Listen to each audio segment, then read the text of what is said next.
이 책은 굉장히 유명한 책으로 10년 연속 아마존 베스트셀러로 올라있다 그러고요. 네. 저도 이 책을 산 지는 몇 년이 됐는데 한 번씩 시간이 날 때마다 이렇게 좀 들춰보고 하는데 그때마다 약간씩 좀 보이는 게 좀 다른 것 같아요. 네. 그래서 저는 이렇게 좀 마음이 답답하거나 힘들 때 한 번씩 돌아보는 책이어서 이 책을 좀 같이 나누면 좋을 것 같다라는 생각이 들어서 이 시간 좀 갖고 나왔습니다. 네. 이 책 보시니까 좀 어떠신가요?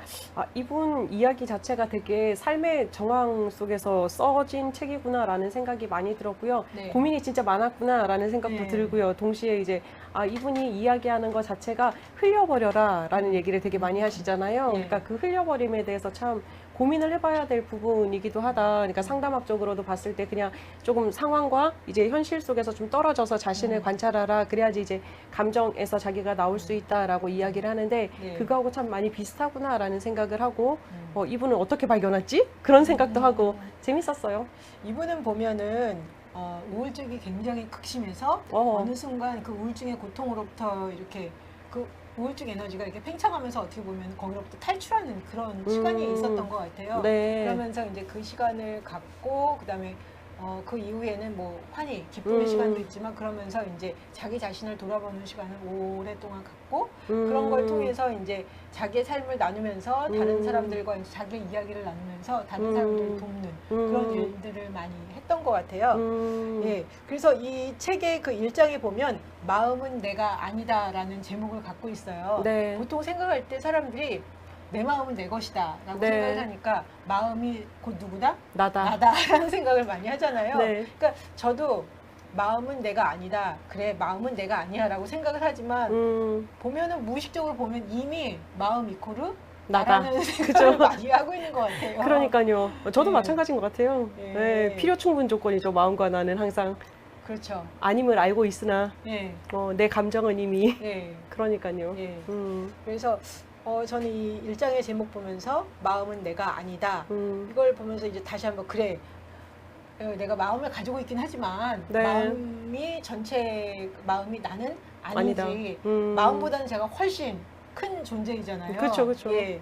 그래서 이제 그거를 좀 다시 한번 생각해봐야 되겠다라는 생각을 했고요. 네. 여기 그 32페이지에 이런 이야기가 나옵니다. 나 자신을 마음과 동일시하면은 보이지 않는 장막이 생겨나 고정관념에 사로잡히게 되고 말이나 이미지를 곡해하고 자기 나름의 판단을 내리게 되므로 진정한 관계를 이루지 못한다.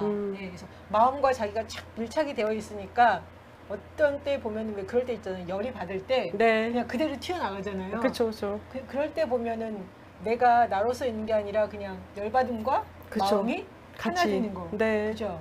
예. 그러면서 이제 그런 이야기가 있어요. 마음을 부리지 못하고 부림을 당하는 것이 병이다. 네. 항상 그러고 사는 것 같아요. 쉽지 않죠. 맞아요. 이게 마음을 분별하는 게 우리가 분별해야 된다라고 생각은 하고 있지만 네. 감정의 그 소용돌이가 너무 강하잖아요, 사실은. 예, 예. 그러다 보면 자연스럽게 휩쓸려가는 게 당연할 때가 많죠. 근데 가끔 저는 그럴 때가 있어요. 사실 이제 상담을 하니까 그래도 감정이 올라올 때는 감정을 조금 떼서 봐야지라는 생각은 하고 있는데 가끔가다 한 번씩은 자조적으로 감정에 한번 내버려둬 봐야지. 한번 해봤거든요. 던져놔버리는 거죠. 감정처럼 나를 생각하는 것처럼. 근데 결국은 더 힘들어져요. 왜 더 힘들어지는 거죠? 감정 속에 빠져들다 보면 내가 그 감정밖에 안 되거든요. 사실은 그 감정 자체가 이제 자조적으로 내버려뒀을 때는 긍정적인 감정보다는 이제 부정적인 감정인 경우가 더 많잖아요. 네. 아, 그래, 화가 나. 왜 화가 나지? 저 사람 때문에 화가 나. 계속 생각하는 거죠. 그래, 두고 봐.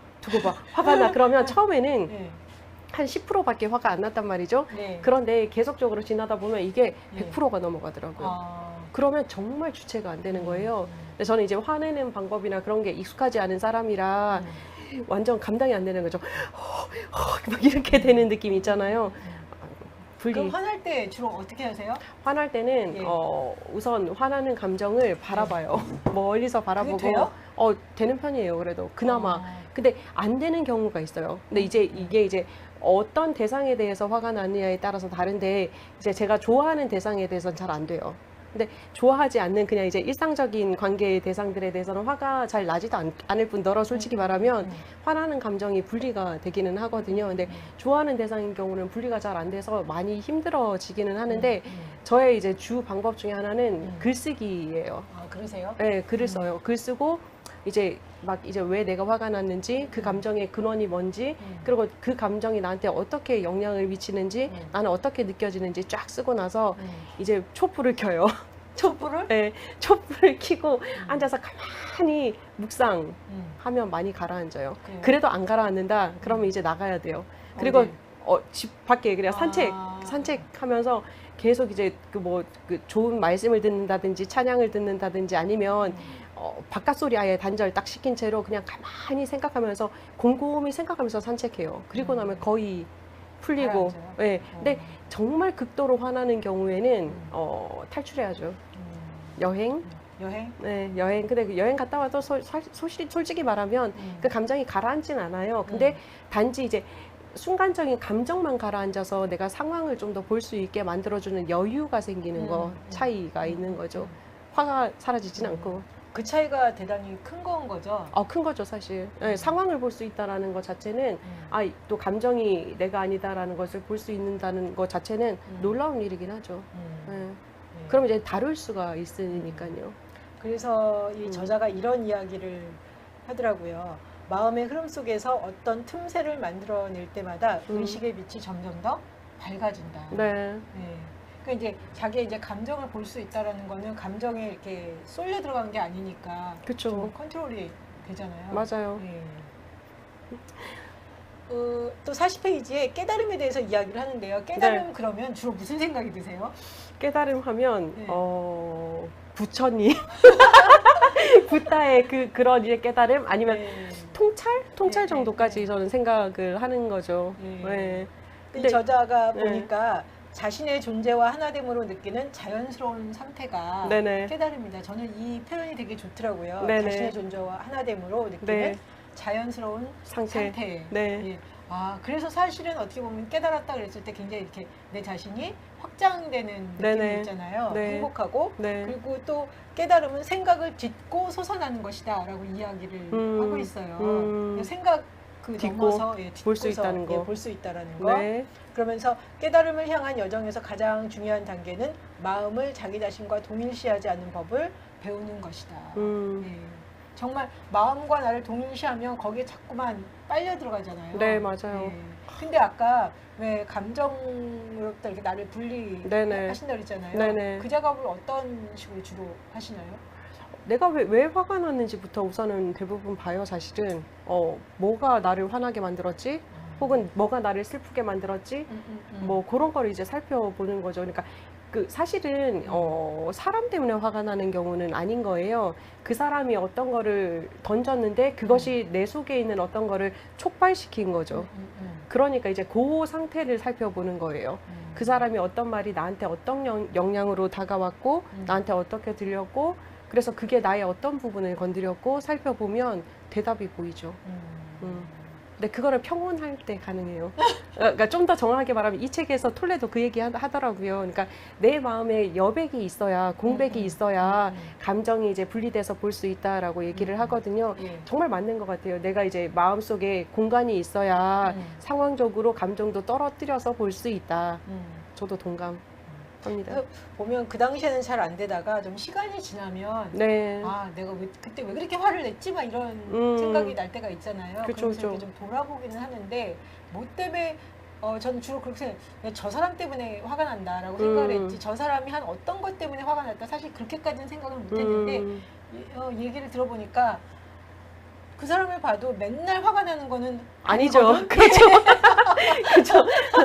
어떤 아까 말씀하신 이렇게 촉발되는 어떤 뭐 말이라든지 행동이 있어요. 네, 맞아요. 그것 때문에 이제 열이 받고 이제 화가 나는 거지. 네. 그냥 화가 나는 거는 아닌 거 아니에요. 그렇죠. 네.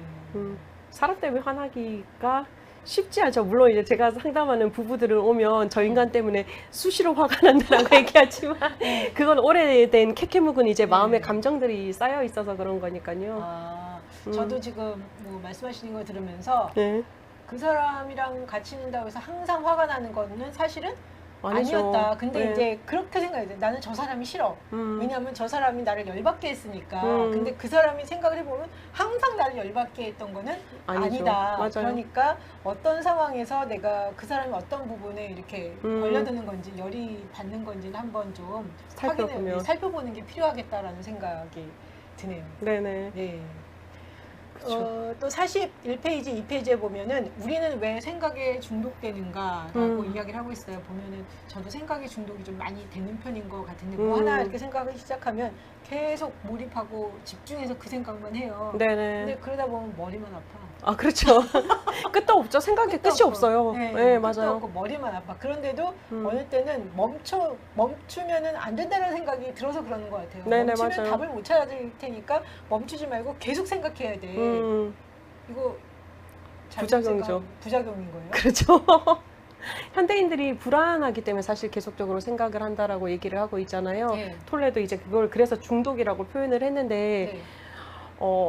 근데 그거는 정확한 게 있어요. 그러니까 내가 그 문제 속에 들어 앉아 있으면 문제가 보이지 않죠. 그쵸. 왜냐하면 이제 문제 속에 있기 때문에요. 근데 문제 밖에서 보면 볼 수가 있다라는 거죠. 생각 속에 있으면 생각이 되지가 않아요. 그 생각 속에서 계속 맴돌 수밖에 없거든요. 그래서 저는 가끔 예를 들면 이제 생각을 끊기 위해서 네.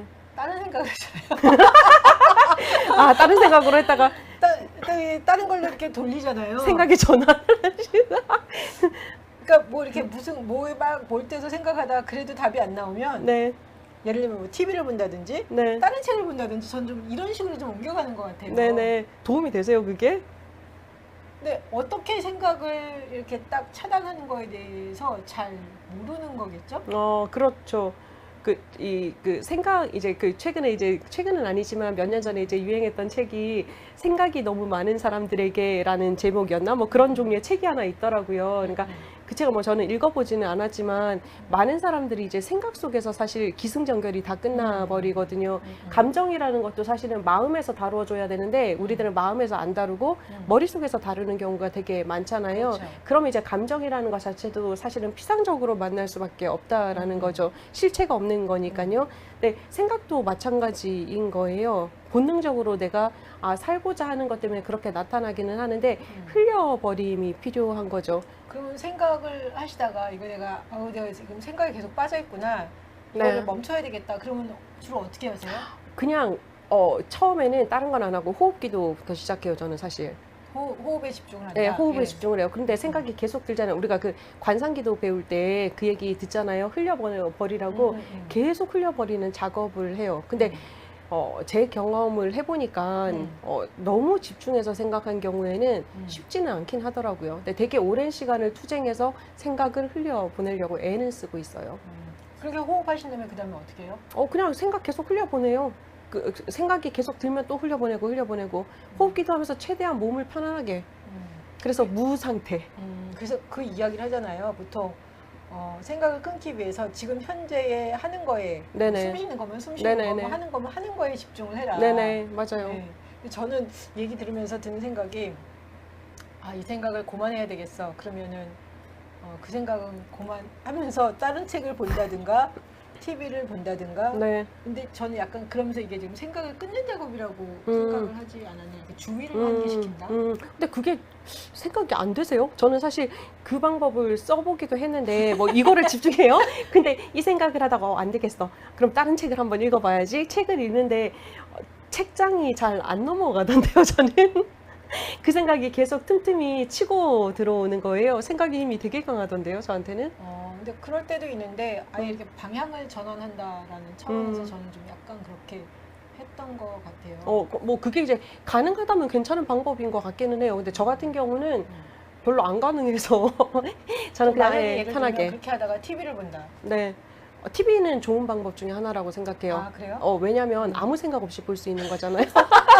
근데 저 같은 경우는 그럴 때 보는 TV 종류가 있어요. 아무 생각 없이 볼 수 있는 코미디 프로, 먹는 프로 이런 거 있잖아요. 그냥 오 이렇게 빠져들 때. 전환이 되기는 하죠.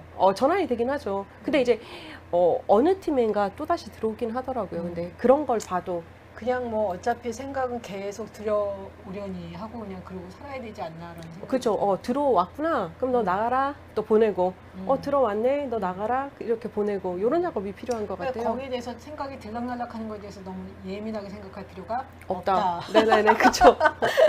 예. 어. 그래서 이 저자는 그 왜 우리는 생각에 중독이 되는가? 먼저 보면은 자기 자신을 마음과 동일시하기 때문이다. 마음의 내용물과 활동이 자기 자신이라고 생각하기 때문이다. 인간은 성장함에 따라서 개인적이고 문화적인 조건에 기초해서 자신이 누구인가에 대한 이미지를 만들어낸다. 이런 거짓된 자아를 에고라고 한다. 에고는 마음의 활동으로 이루어지며 끊임없는 생각을 통해 유지될 수 있다. 에고가 그 그쵸. 생각에 의해서 유지가 된다라는 게 그렇죠. 예. 그래서 에고에게는 현재의 순간이 존재하지 않는다. 과거와 미래만을 중요하게 여긴다. 그래서 보면 과거에 계속 집착하고 있을 때 보면 사실은 나는 여기서 지금 이러고 살아. 네. 그런데 내 생각은 계속 과거에 과거에 매여 있어. 네. 그럼 현재 지금 아무것도 못 하잖아요. 그리고 때로는 미래에 뭘 해야 되겠다는 그 생각에 현재가 미래에 저장 잡혀서 계속 또 제대로 하지 못하고. 네, 있는, 맞아요. 예. 네. 그렇게 어렸을 때는 그게 훨씬 더 심했던 것 같아요. 그쵸. 예, 어렸을 때 훨씬 더 심해서 예를 들면 이제 제가 직장 생활을 하다가 좀 몇 달 쉬고 있을 때 그러면은 놀면 좋잖아요. 그렇죠. 놀면 좋은데 이걸 잘 못 노는 거예요. 네.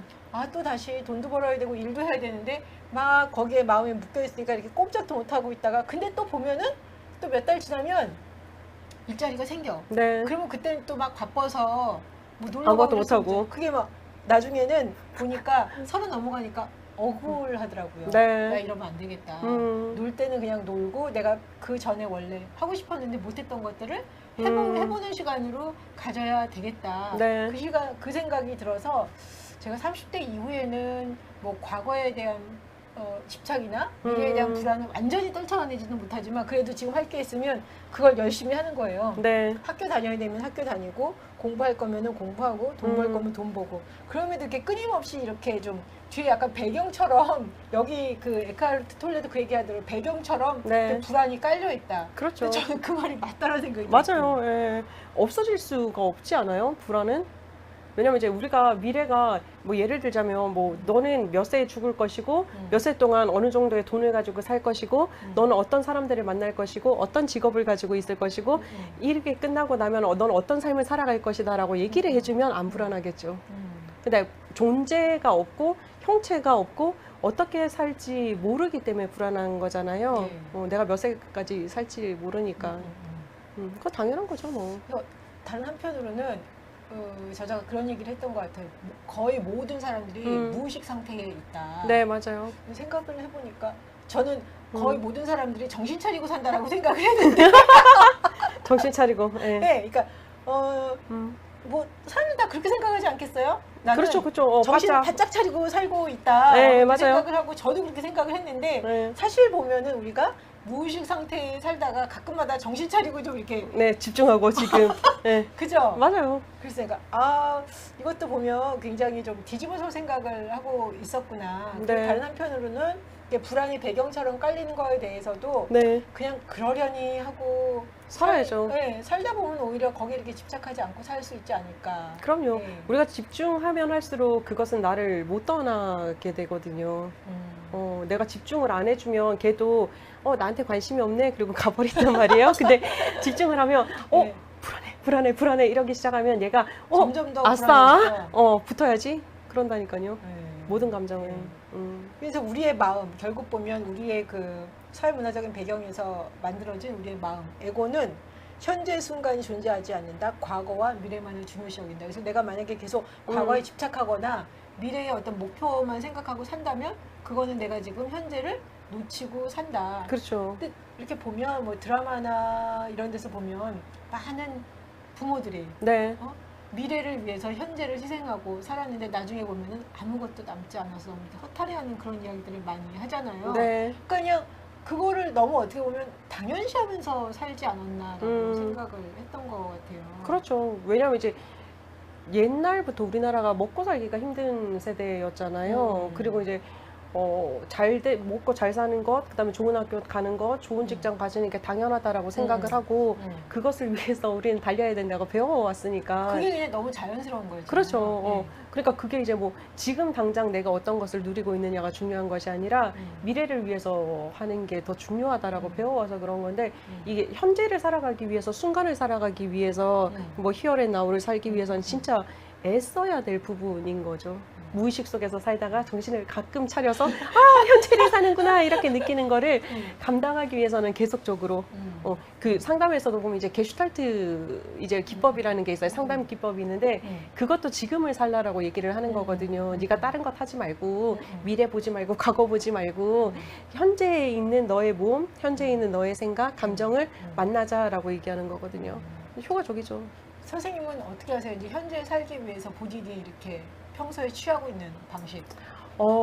특별하게 취하는 방식은 없고요. 저도 뭐 여전히 불안은 깔려 있고요. 불안은 깔려 있고 두려움은 깔려 있는데 그럴 때마다 근데 그것도 피하지 않아요. 그냥 나 불안하네. 나 또 두렵네. 그냥 그렇게 바라보고 나면 또 다시 현재에 와 있더라고요. 자연스럽게. 그래서 그냥 현재 지금 하는 일. 네네 또 하고. 또 열심히 살아가고 그러다 또 한 번씩 이제 불안이 올라오면 또 불안하구나 나는 작년에는 어떻게 되지 내년에는 어떻게 될까 내후년에는 어떻게 될까 또 한참끔 불안해 있다가 또 불안하구나 그리고 또 있다 보면 나오더라고요. 저는 아마 그 불안하면 그러니까 내가 제대로 잘하고 있으면 불안하면 안 된다라고 생각을 했던 것 같아요. 네. 근데 이제 약간 불안이 항상 깔려 있잖아요. 네네. 그러니까 그게 너무 이렇게 제 이렇게 뒷덜미를 잡아당긴다고 그러나? 그러니까 지금 할 거 하면서도 근데 왜 완전히 편안하지 않지? 항상 그 생각을 했던 것 같아요. 네, 맞아요. 사실은 제가 뭐 마음 공부 이런 게 관심을 갖기 시작한 게 완전히 불안이 없어졌으면 좋겠다. 예, 그 생각이었던 것 같아요. 그죠. 안 없어지는데. 모든 감정들은 절대 안 없어지거든요. 왜냐하면 우리는 희노애락을 느끼도록 만들어진 존재라. 그러다가 이제 엊그제 이 책을 다시 보면서 예전에는 그 대목이 전혀 안 보였는데 우리가 이렇게 뭐 불안이나 두려움 이런 것들을 배경처럼 깔고 산다. 이게 되게 이렇게 위안이 와닿았고 위안이 된다고. 맞아요. 생각이 들었어요. 재밌는 표현 되게 많은 거예요. 저는 사실 여기서 34페이지에 이제 마음을 꺼버리는 단추가 있었으면 그런 희망이 생기는 거예요. 저도 이제 상담을 하고 감정을 다루기는 하지만 때로는 이제 제가 못 다뤄지는 감정도 있는 거예요. 저도 인간인지라 공백이 사라지면 힘들어지거든요. 그때는 스위치가 있었으면 좋겠다라는 생각도 들고 근데 그게 이제 그 스위치가 있어도 사실 내가 하지 않으면 소용이 없다라는 것도 생각을 한번 더 해보게 되었고요. 내 감정은 내가 다뤄주는 것. 그리고 좋은 것 자체가 여기서 그 얘기를 하더라고요. 45페이지에 보면 감정이라는 것은 이제 마음에 대한 몸의 반응이다라고 얘기를 하잖아요. 감정을 잘 못 느끼시는 분들이 계신다면 혹시 뭐 저도 이제 약간 뭐 조금 억압하는 편이어서 잘 못 느낄 때도 있는데 내 몸의 상황을 살펴보면 되겠다라는 생각하게 된 거죠. 몸이 이렇게 긴장이 될 때. 뭐 긴장이 되거나 아니면 뭐 다른 이제 그 상태가 안 좋아지는 게 나타나는 거죠. 우리 드라마 보면 이제 반대하는 아들, 반대하는 결혼을 한 아들, 너 절대 결혼 안 돼. 그럼 아들이 전 어머니가 반대해도 결혼할 겁니다. 그리고 콱 나가버리면 어머니들이 하시는 게 있잖아요. 머리 감싸고 그냥 그대로 누우시잖아요. 마음의 상태가 그만큼 지옥이란 뜻이거든요. 그렇게. 분노뿐만 아니라 긴장, 뭐 두려움, 불안, 뭐 이런 것 자체가 다 내 몸속에서 표현이 된다라는 거죠. 그렇죠. 그거를 이제 체킹을 잘 해야 되겠다라는 거. 그러니까 몸에도 관심을 좀 더 가져줘야 되겠다라는 건 생각을 하게 됐었어요. 제가 한동안은 이 목이 되게 아팠어요. 목이 되게 뻐근하고 어깨가 되게 아프고 그래가지고 뭐 이렇게 뭐 마사지도 받으러 다니고 그런 적이 있었던 것 같아요. 특히 이렇게 뭐 입시 공부하고 이럴 때 되게 힘들었던 것 같아요. 근데 요즘에 보면은 목이랑 어깨는 괜찮은 것 같아요. 그래서 내가 좀 긴장이 좀 풀렸나 하는 생각도 들었고 여기 그 46페이지에 이런 이야기가 나오더라고요. 마음은 생각뿐 아니라 우리가 느끼는 감정과 무의식적인 반응까지 포함한다. 그러면 막 목이 결리고 어깨가 결리고 그럴 때 이게 왜 그런지 모르는 거지만 그냥 그런 생각, 뭔가가 좀 이렇게 긴장이 되기는 했구나라는 생각이 들었거든요. 그렇죠. 그러면서 또 이런 이야기도 합니다. 마음과 감정 사이에 갈등이 있는 것이 분명하다면 마음과 감정 사이에 그렇다면 마음이 거짓이고 감정이 참이다. 감정이 진실이다. 음. 생각과 감정을 지켜보는 것이 중요하다. 음. 지금 내 안에서 무슨 일이 일어나고 있는지를 한번 좀 살펴보고 물어보는 것이 필요하다라는 네. 이야기를 하더라고요. 맞아요. 되게 중요한 부분인 것 같아요. 우리가 감정이라는 거를 살펴보는 거, 그리고 그에 수반돼서 이제 몸의 반응을 살펴보는 게 진짜 나를 알아채 주는데 되게 중요하다라는 거죠. 사실 현재를 살기 위해서는 나를 알아야 되는 거고, 내 존재 자체가 여기 있음을 깨달아야 되는 부분인 거잖아요. 그리고 내가 여기서 숨 쉬고 있구나, 살아가고 있구나라는 걸 느껴야 되는 건데, 그러려면 이제 내 모든 걸 다 수용해주고 알아차려줘야 되는 거겠죠. 제가 취했던 방법 중에 하나는 마음을 컨트롤하기 위해서 감정을 억압했던 것 같아요. 저도 뭐 종종 써요. 이게 감정을 이렇게 표현을 하다 보면 마음 컨트롤이 잘 안 되죠. 안 될까요? 그러니까 할 때까지 하고 나면 되는데, 할 때까지 하기에는 또 자존심 상할 때가 있지 않아요? 그렇죠. 그리고 별로 이렇게 감정을 내보이고 싶지 않잖아요. 근데 이제 그게 너무 이제 오랜 시간 지속되니까 어느 네. 순간 느끼는 거 자체가 좀 잘 안 되고 네. 감정 표현하는 게 좀 잘 안 되고 근데 오히려 그게 이제 부작용으로 마음을 내가 부리는 것이 아니라 마음에 불임을 당하고 그쵸. 있는 거. 네, 맞아요. 열려서 정말 내가 이렇게 확 나가는 거 보면 마음에 의해서 이미 불임을 당하고 있잖아요. 그러니까요. 예. 그래서 이거 좀 내가 감정 표현을 이렇게 하면서 마음 네. 컨트롤이 좀 됐으면 좋겠다. 네. 조금씩 연습하고 계시잖아요? 아니 이게 안 될 것 같으니까 미리 일단 감정을 차단하고 이렇게 가기 시작을 하니까. 그쵸. 근데 그거를 깨달은 것 자체가 이제 사실은 첫 네. 단계니까요. 감정을 알아차리는 것 자체가 되게 중요한 부분이기는 하죠. 사람이 되게 우리는 흔히 말할 때 되게 이성적인 사람이야 라고 얘기할 때도 있잖아요. 그런데 그런 사람들조차도 감정에 휩쓸리거든요. 판단도 그렇고 생각도 그렇고요. 근데 본인만 잘 모르는 거죠. 그렇죠. 다른 사람들이 볼 때도 저 사람은 감정이 없어, 그래서 되게 이성적이야 라고 표현을 하지만 그게 아닌 거죠. 몸으로 이렇게 반응이 나타나잖아요. 그럼요. 얼굴이라든지 경직. 이렇게 경직되고. 네, 그러니까요. 네, 맞아요. 네. 모든 사람은 감정이 있고 그 감정에 따라서 삶 자체가 휘둘릴 때가 많죠. 그럴 때 진짜 숨쉬기 운동하는 게 좋을 것 같아요. 맞아요. 평정. 네. 이러면서 그러다 보면 이제 이게 조금 들 따라가고 지금 내가 숨 쉬는 거에 집중을 하니까. 네네, 맞아요. 그러니까 뭐 요가나 뭐 필라테스나 이런 거 하다 보면 그런 얘기 되게 많이 하잖아요. 호흡부터 되게 많이 가르쳐 주시더라고요. 저 이제 몸이 이제 별로 안 좋아서 요가를 배웠었거든요. 배웠는데 그 호흡할 때 자, 호흡에 집중하세요. 계속 선생님이 얘기하시는 거예요. 호흡하고 있는 자기를 느껴보세요. 호흡하는 자기를 느끼세요. 호흡에 집중하세요. 지금 배에 집중하세요. 그다음 마음에 집중하세요. 몸에 집중하세요. 막 이런 거요. 그러니까 처음에는 사실 왜 이러지? 이런 느낌이었던 거죠.